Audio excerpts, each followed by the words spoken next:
संत शिरोमणि आचार्य गुरुवर श्री विद्यासागर जी महाराज की जय। और हम योग प्रणेता पूज्य गुरुवर श्री प्रणम्य सागर जी महाराज की जय।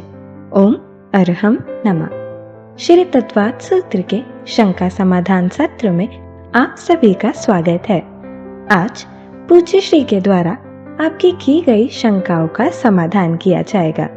यदि आप भी अपनी शंकाएं भेजना चाहते हैं तो विजिट कीजिए ttv.arham.yoga और हमारे शंका समाधान फॉर्म को फिल कीजिए। सत्र संबंधी शंकाओं का समाधान स्वयं पूज्य श्री करेंगे। इस कक्षा की सभी जानकारियां जानने के लिए आप हमारी वेबसाइट ttv.arham.yoga को विजिट कर सकते हैं। आप हमारे व्हाट्सएप ग्रुप भी ज्वाइन कर सकते हैं cut.ly/तत्वाद पर। इस कार्यक्रम के प्रसारण में पुण्याचक बनकर आप धर्म प्रभावना कर सकते हैं और पुण्यार्जन भी कर सकते हैं। आप टीम अरहम को 9810436940 पर संपर्क कर सकते हैं। तो चलिए अपने सत्र की शुरुआत करते हैं पूज्य श्री के द्वारा अरहम ध्यान योग के माध्यम से। सीधे बैठ जाइए। आसन सुखासन, अर्ध पद्मासन या पद्मासन हो। गर्दन सीधी, कमर सीधी। गर्दन सीधी करें, आंखें बंद करें। अपने फेस के एक्सप्रेशन को बिल्कुल नॉर्मल करें।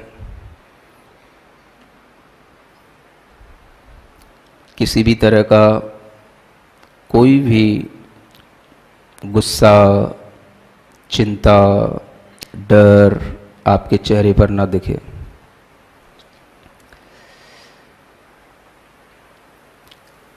गहरी लंबी श्वास लें, बड़े रिलैक्स के साथ।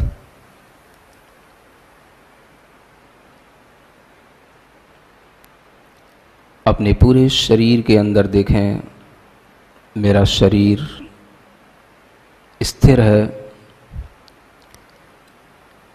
मेरे विचार मन के माध्यम से चल ही रहे हैं। मैं वचनों से भीतर भीतर कुछ ना कुछ बोल भी रहा हूँ। कोशिश करें जैसा मेरे मन में विचार आ रहा है वैसा ही मैं अपने अंदर अपने से कह रहा हूँ। मैं देख रहा हूँ वह विचार यदि अच्छा है तो मैं अच्छा हूँ, वह विचार यदि बुरा है तो मैं वास्तव में भीतर से बुरा हूँ। लोग मुझे बहुत अच्छा समझते हैं, लेकिन मेरे अंदर की बुराइयां कोई नहीं देखता। मैं देख रहा हूँ। सेल्फ ऑब्जर्वेशन मैं कर रहा हूँ। मन ही मन अपनी एक एक बुराई को रिपीट कर रहा हूँ। आपको टाइम दिया जाता है। बड़े केयरफुल होकर कॉन्शसनेस के साथ आप अपनी बुराई को किसी को ना बताएं, सिर्फ अपने को बताएं। मैं कब कब बहाना बनाता हूँ, सोचें। मैं किन किन बहानों से अपने कौन कौन से काम पूरे करने की कोशिश करता हूँ, विचार करें।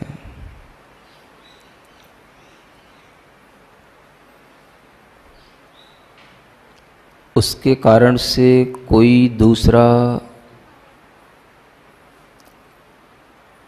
किसी दूसरे व्यक्ति को मैं कहीं ठग तो नहीं रहा, उससे कहीं उसका नुकसान तो नहीं हो रहा, यह भी विचार करें। अगर दूसरे को कोई नुकसान नहीं हो रहा है तो कोई बात नहीं, यदि हो रहा है तो मन में संकल्प लें कि मैं उसका नुकसान करके अपना फ़ायदा नहीं करूँगा, दूसरे को धोखे में रख करके अपने स्वार्थ की पूर्ति नहीं करूँगा, अपने से छोटा या अपने से बड़ा मैं किसी के साथ छल कपट का व्यवहार नहीं करूँगा।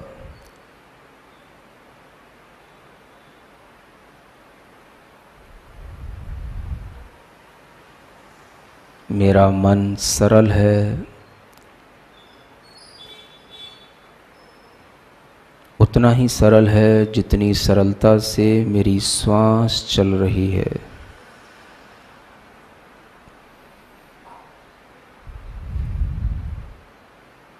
बड़े आराम के साथ श्वास लेते हुए भाव करेंगे, मैं सरल हो रहा हूँ। श्वास छोड़ते हुए भाव करेंगे, मैं अपनी सभी कुटिलता और बुराई को बाहर फेंक रहा हूँ। इस तरह से 27 टाइम्स करना है विथ ऑनेस्टी।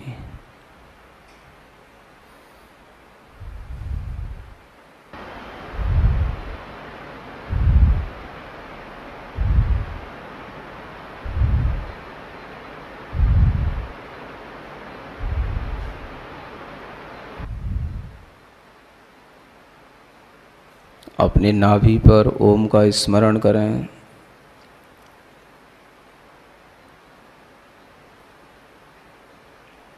अपने माथे पर अरहम का स्मरण करें।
मन ही मन संकल्प लें, मैं मन से, वचन से, काया से एक रूप हूँ।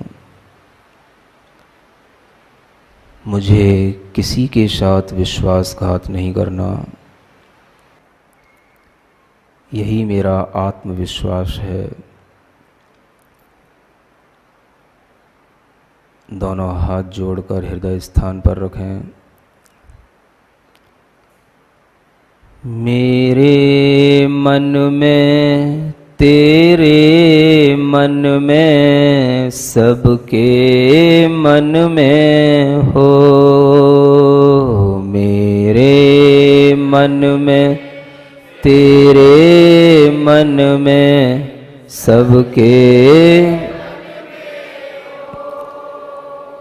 वैर न होवे, पाप न होवे, वैर न होवे, पाप भाव क्षमा का हो, भाव क्षमा का हो। मेरे मन में तेरे मन में सबके मन में हो।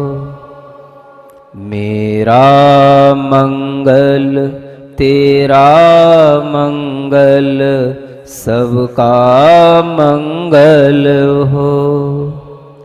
मेरा मंगल तेरा मंगल सबका।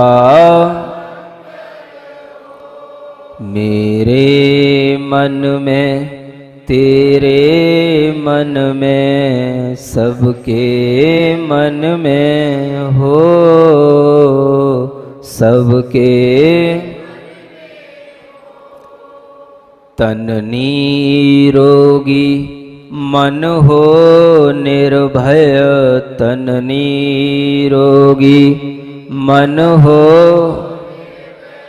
बोधि समाधि हो, बोधि समाधि हो। मेरे मन में तेरे मन में सबके। अपने दोनों हाथों का उपयोग करते हुए पूर्ण आनंद के साथ आंख बंद करके बोलेंगे, मेरे मन में तेरे मन में सबके मन में हो। प्रभु के चरणा गुरु के चरणा, प्रभु के चरणा गुरु के चरणा सबको शरणा हो, सबको। मेरे मन में तेरे मन में सबके मन में हो, सबके सबके मन में हो। अपनी हथेलियां घिसकर आंखों पर रखें, मुख पर रखें। ओम अरहम परम शांति, परम शांति, परम शांति। इस ध्यान को पुनः सुनने के लिए आप विजिट कर सकते हैं हमारा YouTube चैनल अरहम ध्यान योग। चलिए पूज्य गुरुवर के चरणों में चलते हैं। नमोस्तु महाराज जी। इंदु बाला जैन कोटा से कह रही हैं, ससाधन सम्यक्त और ससाधन गुण स्थान में क्या अंतर है? क्योंकि ससाधन सम्यक्त तो नरक में भी होता है, जबकि ससाधन सम्यक्त वाला जीव नरक नहीं जाता। कृपया शंका का समाधान कीजिए। तो आप लोग धीरे धीरे पढ़ना शुरू किए हो तो आपकी संख्याएं भी बिल्कुल, है ना, बचपन वाली संख्याएं जैसी चल रही हैं। ससाधन सम्यक्त के बारे में आपने पढ़ लिया और ससाधन गुणस्थान के बारे में पढ़ लिया। ये दोनों चीज़ें एक ही हैं। ससाधन जो सम्यक दृष्टि होगा वही ससाधन गुणस्थान वाला कहलाएगा। नरक में ससाधन गुणस्थान होता है लेकिन ससाधन सम्यक दृष्टि नरक में नहीं जाता है। ये दोनों चीज़ें अलग अलग हो गई। ससाधन सम्यक दृष्टि वाला जीव नरक गति की ओर नहीं जाता, नरक आयु का बंध नहीं करता, लेकिन वह नरक में रहने वाला जो जीव है वो ससाधन सम्यक दृष्टि हो सकता है। नरक में उसके लिए दूसरा गुणस्थान बन सकता है। तो इस तरह से इन दोनों चीज़ों में अंतर रखना चाहिए। दूसरा गुणस्थान नरक में तो बनता है लेकिन नरक में जाने वाले जीव के लिए नहीं होता है। सीमा जैन नागपुर से पूछ रही हैं, नमोस्तु महाराज जी। जो जीव निर्वृत्त पर्याप्तक होते हैं वो जन्म लेने के बाद एक अंतर्मुहूर्त में अपनी पर्याप्तियां पूर्ण कर लेते हैं, तो जब बच्चा जन्म लेता है तभी श्वास पर्याप्ति पूर्ण होती है। तो मेरी शंका ये है कि जब बच्चा गर्भ में रहता है तब डॉक्टर उसके दिल की धड़कन कैसे पता लगा लेता है? लो, ये और एक नई बात सुन लो। अभी आप लोग इतने बड़े बड़े सिद्धांत पढ़ रहे हो, समझ में आप लोगों को ये आना चाहिए कि हम कहाँ पर हैं और हम किस चीज़ की प्रस्तुति कर रहे हैं। जो आप पर्याप्ति की बात कर रहे हैं, ये पर्याप्तियां कब होती हैं? जब वह जीव उस योनि स्थान में जाकर के उत्पन्न हो जाता है। जन्म का मतलब वो नहीं है कि 9 महीने बाद जो जन्म हो रहा है उसको जन्म कहते हैं। वह जिस योनि में गया उस योनि के प्रथम समय से ही उसका वह जन्म कहलाता है। तो जन्म का मतलब जब वो गर्भ में, तो डॉक्टरों को धड़कनें तो बहुत महीनों बाद दिखाई देंगी, सुनाई देंगी। वो तो जिस अंतर मुहूर्त की बात है, निर्वर्त पर्याप्तक, वो तो कभी डॉक्टर पकड़ ही नहीं सकते। वो तो कभी डॉक्टरों के लिए पकड़ में ही नहीं आ सकता है कि ये कोई जीव है या इस जीव की यहाँ उत्पत्ति हो गई है या इसने अपनी पर्याप्तियाँ पूर्ण कर ली हैं। यह उस इनिशियल स्टेज की बात है जब वह जीव गर्भ में तत्काल में ही उत्पन्न होता है और उसी समय पर वह अपना शरीर बनाने के लिए पर्याप्तियों को पूर्ण करता है। यह उस प्रारंभिक अंतर मुहूर्त की बात है। 9 महीने रहने के बाद जन्म होने का नाम जन्म नहीं कहा जाता है। जन्म गर्भ के अंदर होने वाले जीव के लिए ही कहा जाता है। नमोस्तु महाराज जी। सुलेखा जैन विदिशा से पूछ रही हैं, 2 प्रतिमाधारी वालों को हरी पत्ती वाली सब्जी खाना चाहिए या नहीं? तो पत्ती वाली सब्जियां तो 2 प्रतिमाधारी खा सकता है या नहीं खा सकता है। अब इसमें तो पहले ही वह एक भाव आ जाता है, 2 प्रतिमा से पहले ही भाव आ जाता है, क्योंकि जो पत्तियां वाली जो सब्जियां भाजियां होती हैं, इनमें एक साधारण वनस्पति का एक जो जीव होते हैं ये अत्यधिक मात्रा में होते हैं, है ना। अच्छा प्रश्न है।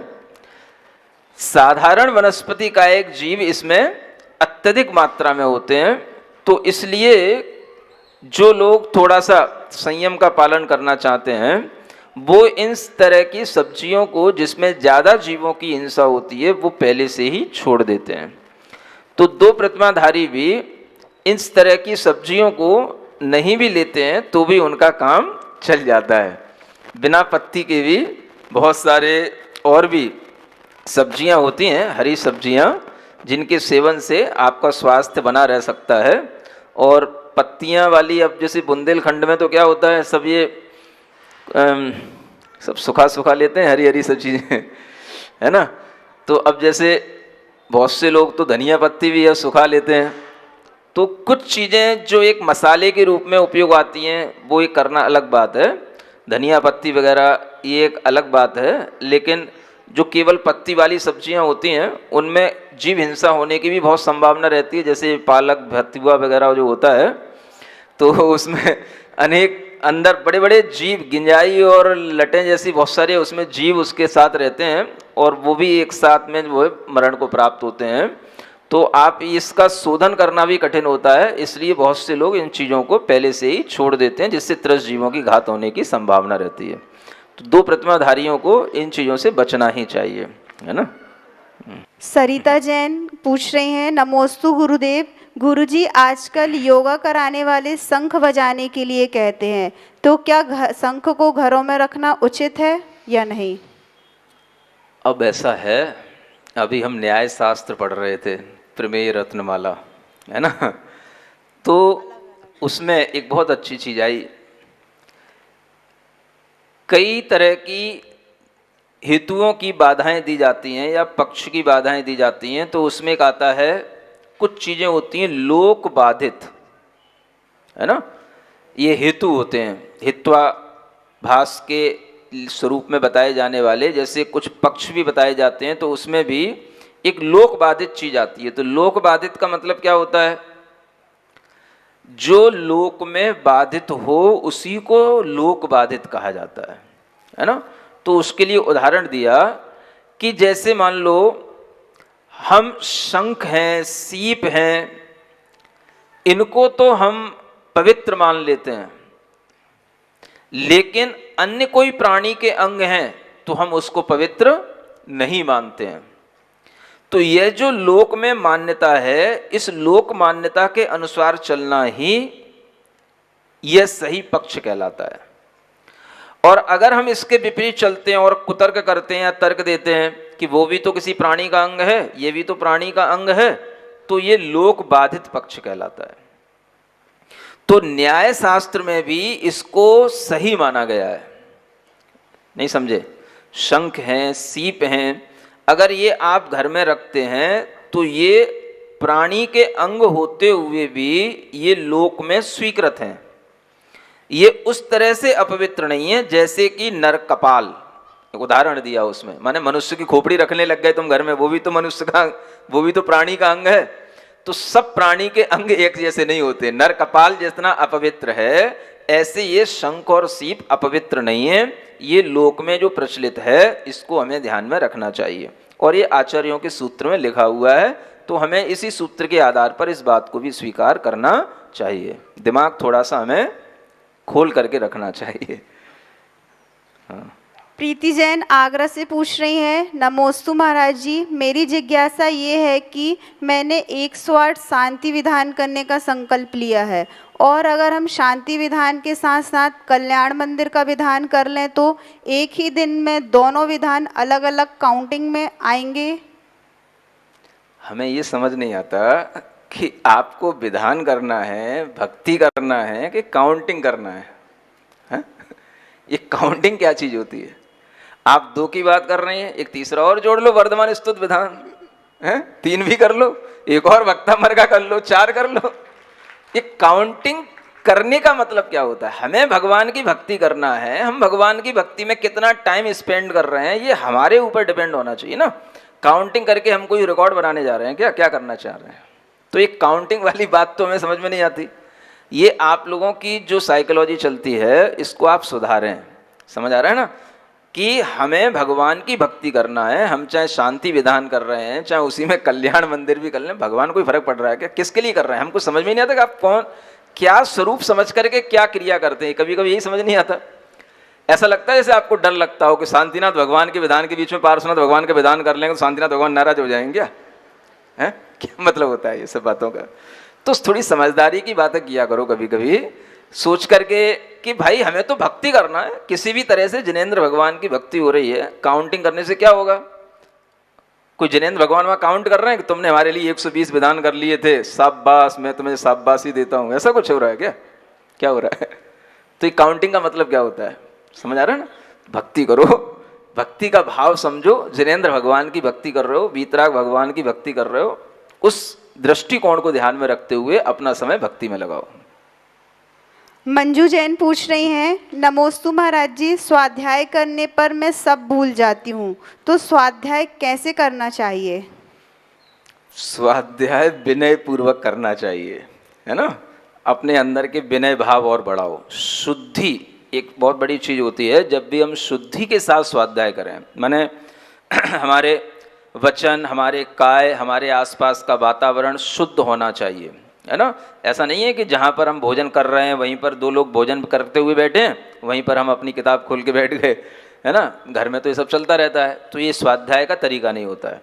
स्वाध्याय के लिए एक शुद्धि और एक विनय भाव, ये दोनों बना करके रखेंगे तो उससे हमारा क्षयोपशम बढ़ेगा, हमारा ज्ञान बढ़ेगा। ये हमें ध्यान में रखना चाहिए। योगेंद्र जैन ग्वालियर से पूछ रहे हैं, नमोस्तु महाराज जी, सूत्र नंबर 2.24 कक्षा 37 में मन के विशेष कार्य में क्रिया करना बताया, आंगोपांग हिलाना, पर ये तो असंगी तथा गर्भ में भी जीव करता है। मन के विशेष कार्य में नहीं बताया, वो उसके अंदर कोई भी चेष्टा हो रही है तो वो चेष्टा उसके अंदर रहने वाले जीव की सूचना देने के लिए होती है कि यहाँ पर जीव विद्यमान है, इसलिए वो कोई ना कोई हलन चलन आदि क्रिया करता है ना। थोड़ा सा जब जहाँ जिस चीज़ की विवक्षा होती है तो उस विवक्षा को ध्यान में रख करके वो बात कही जाती है। जब मन की विवक्षा है तो मन के अनुसार होने वाली हलन चलन अलग होगी, और जो सामान्य जो मन से रहित हैं उनके अंदर होने वाली हलन चलन अलग होगी। इस बात को भी ध्यान में रख करके हम उस चीज़ को समझ सकते हैं। नमोस्तु महाराज जी, शशि बांझल न्यू दिल्ली से पूछ रही हैं, मुनिश्री, नेत्र इंद्री में मोतियाबिंद का आना क्या माने? क्या माने? कोई भी उपकरण है उनमें किसी भी तरह के वातावरण से या खान पीन से या बाहरी किसी भी चीज़ों से डिफेक्ट आना उपकरण में संभव होता है, तो वो एक डिफेक्ट होता है। उसके लिए एक एज फैक्टर भी एक फैक्टर माना जाता है। तो वो भी ध्यान में रख करके हम देख सकते हैं बढ़ती उम्र के साथ में ये सब चीज़ें जो इंद्रियों में थोड़ा सा बिगाड़ आता है ये संभव होती हैं। तो ये सब उपकरण की कमियां होती हैं जो बाहरी वातावरण से और हमारे भीतरी कर्मों के उदय से भी प्रभावित हो जाती हैं। नमोस्तु महाराज जी। निपुण जैन पूछ रही हैं, मेरी शंका है कि दीपायन मुनिराज को कौन सा सम्यक तो होगा, क्षयोपशम या क्षायक? अभी तो उनके लिए काफ़ी टाइम है, उनका भी नंबर आगे के शायद तीर्थंकरों में आने वाला है और वो भी मोक्ष जाने वाले हैं। तो क्षायक सम्यक दर्शन जब होता है तो फिर इस तरह के जो कृत्य होते हैं वो कम होते हैं, ऐसा नहीं होता है ना। ये क्षयोपशम सम्यक दर्शन के साथ संभव है, तो ऐसा ही मानना चाहिए। योगेंद्र जैन ग्वालियर से पूछ रहे हैं, नमोस्तु महाराज जी, मेडिटेशन में उपयोग इंद्री के विषयों तथा मन के विषयों को अलग अलग देखने चिंतन करने को कहा गया है, तो क्या यह उपयोग इंद्रिय तथा मन के विषयों पर लगाने को कहा गया है या कुछ और कहा है? आप इन तीनों का अलग अलग स्वरूप समझें। उपयोग के माध्यम से जो हमारा ज्ञान उपयोग चल रहा है उस उपयोग में इंद्रिय के विषय भी आते हैं, मन के चिंतन भी आते हैं, मन के भाव भी आते हैं और हमारा उपयोग स्वभाव भी चलता है। तो ये देखें कि हम जो हैं वो उपयोग स्वभाव वाले हैं। अब ये जो हमारे साथ में इंद्रिय विषयों की अभिलाषा है, मन के अंदर तरह तरह के विचार आ रहे हैं, ये हमारा स्वभाव नहीं है। हमारा स्वभाव क्या है? उपयोग स्वभाव है। तो अपने अंदर आने वाले इन सब विचारों को, इंद्रिय विषयों के भावों को हम अपने उपयोग से एक दूरी बना करके अगर देखने का अभ्यास करते हैं तो हमारा उपयोग अपने उपयोग में लगता है और इन चीज़ों से हमारा उपयोग बाधित नहीं होता है। ऐसी साधना करने से उपलब्ध होता है। नमोस्तु महाराज जी। विनोद कुमार जी जयपुर से पूछ रहे हैं, नमोस्तु गुरुदेव। गुरुदेव, हालांकि केवल ज्ञान अविद्यमान पर्यायों को अविद्यमान रूप से जानता है, लेकिन फिर भी बता देता है कि 12 वर्ष बाद द्वारिका नष्ट हो जाएगी। इसी से लोग समझते हैं कि सभी पर्याय क्रमबद्ध रूप से ही होती हैं। उन्हें कैसे संतुष्ट किया जाए, कृपया स्पष्ट करें। देखिए, पहले भी इस तरह के प्रश्न आते हैं। संतुष्ट हम दूसरे को कर पाएँ ये अलग बात है, लेकिन पहले हमें स्वयं संतुष्ट होना चाहिए। सबसे पहले हमें ये ध्यान रखना है कि जब भी कभी इस तरह के विषय आते हैं जो बताए जाते हैं शास्त्रों में, चाहे वो दीपायन मुनि का हो, चाहे वो मरीचि का जीव का हो जो महावीर भगवान का जीव बना, तो इस तरह के विषयों को बताने से ही तो हमें पता पड़ता है कि सर्वज्ञ की कोई अपनी क्षमता है, कि सर्वज्ञ भी कोई अनंत और अतीत की पर्यायों को जानने वाले हैं, अतीत अनागत पर्यायों का विषय बनाते हैं। तो इससे हमें सर्वज्ञता का बोध होता है। हमें सर्वज्ञता की ओर ध्यान देना चाहिए, सर्वज्ञता पर विश्वास करना चाहिए। लेकिन इसका मतलब ये नहीं है कि हर किसी की हर पर्याय फिक्स ही है। वैसे भी देखा जाता है, किसी ज्योतिषी के माध्यम से आपके लिए कुछ बताया जा सकता है कि भविष्य में आपके साथ ये होने वाला है। ये कोई बड़ी चीज़ें नहीं है। एक निमित्त ज्ञानी भी बता देते हैं, अवधि ज्ञानी भी बता देते हैं, ज्योतिषी भी बता देते हैं। तो इसका मतलब ये नहीं है कि वो चीज़ हमेशा के लिए सबके लिए फिक्स हो गई। किसी किसी जीव के साथ में जो निश्चित रूप से कहीं कुछ घटित होने वाला है तो वो होता है। इसका मतलब हम ये ना समझें कि हर जीव के साथ में वो निश्चित रूप से ऐसा ही क्रम से घटित होने वाला है। ये हमारी अपनी गलती होती है, क्योंकि जो सर्वज्ञ भगवान ने देखा है वो हमें बताया गया, तो हमें उस पर विश्वास करना चाहिए। लेकिन सर्वज्ञ भगवान ने कहीं ये तो नहीं कहा कि हर पर्याय क्रमबद्ध होती है, क्रम से निश्चित होती है, इसलिए आपको क्रमबद्ध पर्याय पर ध्यान देना है, या आपको कुछ नहीं करना है, बस अपनी पर्याय को, निश्चितता को ध्यान में रख करके बिल्कुल शांति से बैठे रहना है, या पुरुषार्थहीन हो जाना है। जब समय आएगा तो सब कुछ हो जाएगा, अपने आप वैसी पर्याय उत्पन्न हो जाएगी। ये सर्वज्ञ भगवान ने कहीं कहा है क्या? किन्हीं गणधर परमेष्ठी ने, किन्हीं सिद्धांत ग्रंथों में ऐसा उल्लेख मिलता है क्या कि आपको कुछ नहीं करना है? व्रत, संयम, नियम, तप, सम्यक दर्शन की भावना, पुरुषार्थ कहीं कुछ नहीं करना है। बस अपने आप जब जो पर्याय आएगी, जैसा सर्वज्ञ ने देख लिया वैसा हमारे जीवन में अपने आप घटित हो जाएगा। तो फिर हम क्यों स्वाध्याय करें, क्यों हम अपना टाइम इसमें वेस्ट करें? जब टाइम पर जो होना होगा वो निश्चित ही है, तो फिर क्यों हम अपना इसमें एनर्जी वेस्ट कर रहे हैं? समझ आ रहा है ना? तो इस तरह के अगर हम तर्क सामने रखते हैं तो इससे समझ में आता है कि जिन कारणों से होने वाला कार्य गलत है तो वो कारण भी गलत है। समझ में आ रहा ना? ये एक कारण कार्य की व्यवस्था होती है। अगर हम इसको स्वीकार कर लें क्रमबद्ध को, तो कितना बड़ा एक बहुत बड़ा एक कहना चाहिए वितंडावाद तैयार हो जाएगा और लोगों के अंदर किसी भी तरह का पुरुषार्थ करने की भावना नहीं आएगी। सब कुछ क्या करेंगे, जब जो होगा सो हो जाएगा, हमें क्या करना है? क्यों आपकी हम उपदेश सुने, क्यों हम स्वाध्याय करें, क्यों हम कोई व्रतों को ग्रहण करें? तो ये सब क्या होगा? व्रत व्यक्ति धर्म मार्ग पर बढ़ेगा कि धर्म मार्ग से भ्रष्ट होगा? क्या करेगा बताओ? केवल बातें करेगा, बस एक दूसरे को समझाएगा, है ना? क्रमबद्ध पर्याय होती है, एक ने समझाया वो चार को समझाएगा, उसने समझाया चार ने चार और आगे के चार को समझाएंगे। बस ऐसे समझाते रहेंगे, करेगा कोई कुछ नहीं, इसी से सब कुछ हो जाएगा। तो हम ये देखें कि अगर हम इसको स्वीकार कर लें तो इसके इफेक्ट क्या होंगे। आफ्टर इफेक्ट देखना चाहिए हर चीज के। अगर कार्य गलत दिखाई दे रहे हैं तो इसका मतलब है कि वह जो प्रिंसिपल हमारे सामने आ रहा है वो प्रिंसिपल हमारा गलत है, वह सिद्धांत गलत है। तो ये क्रमबद्ध पर्याय का सिद्धांत किन्हीं भी आचार्यों ने नहीं लिखा, किन्हीं भी सिद्धांत ग्रंथों में नहीं लिखा। जैन धर्म के अंदर विखंडन डालने वाले कुछ तत्वों ने इस तरह के सिद्धांतों की निरूपणा करना शुरू किया है। तो आप लोगों को ये ध्यान में रखते हुए कि ये सब जो वर्णन है, चाहे वो द्वीपायन का हो, चाहे वो मरीचि का हो, ये सब वर्णन हमें सर्वज्ञता को दिखाने के लिए है। आखिर हमको सर्वज्ञता का विश्वास कैसे होगा? अगर सर्वज्ञ भगवान ने आज ये नहीं कहा कि ऐसा हमने देखा और ऐसा ही होगा, तो फिर हमें कैसे पता पड़ेगा आप सर्वज्ञ हैं? तो इस सर्वज्ञता पर विश्वास करने के लिए है। ये क्रमबद्ध पर्याय जैसी कोई चीज होती ही नहीं है, ये शब्द ही आगम का नहीं है। ऐसा पहली बार भी मैं कह चुका हूं, पहले भी कह चुका हूं, अब भी कह रहा हूं, है ना? तो जो लोग भी ये क्रमबद्ध पर्याय की चर्चा करते हैं उन लोगों को ये समझना चाहिए कि वो गलत रास्ते पर जा रहे हैं। और इस तरह से कोई भी सिद्धांत, कोई भी आगम इसका समर्थन नहीं करता है। ये कुछ लोगों की अपनी आग्रह है, अपनी धारणा है, अपनी उनकी एक सिद्धांत उन्होंने बना लिया है, जो उनके ही जो बनाए हुए अपने जो एक तरह का सेक्ट कहना चाहिए, बस उसी सेक्ट को बढ़ाने के लिए वो अपना काम करते रहते हैं। तो सब लोगों को बार बार समझना है, ये प्रश्न बार बार आते हैं, एक बार अच्छे ढंग से आप लोग समझ लो।